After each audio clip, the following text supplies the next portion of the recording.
বিটিভির মহাপরিচালক ডক্টর জাহাঙ্গীর আলম ও ঢাকা কেন্দ্রের মহাব্যবস্থাপক মাহফুজা আক্তারের অপসারণ চেয়ে মানববন্ধন করেছেন প্রতিষ্ঠানটির শিল্পী ও কলাকুশলীরা। প্রিয় নম্বর সেট করে বিকাশে সেন্ড মানি করুন ফ্রি। দুপুরে রাজধানীর রামপুরায় বিটিভির প্রধান কার্যালয়ের সামনে বৈষম্য বিরোধী শিল্পী ও কলাকুশলী ব্যানারে এই মানববন্ধন করা হয়।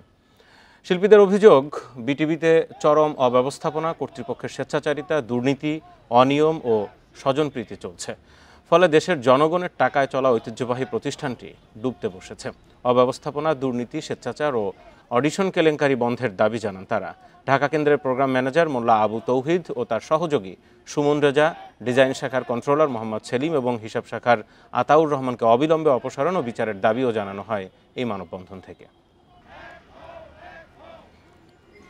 সরকারের কাছে আমাদের আবেদন যে টেলিভিশনের যে দুর্নীতি বা টেলিভিশনের যে অনিয়ম, টেলিভিশনের যে উচ্ছৃঙ্খলতা, সেগুলি যাতে বন্ধ হয়।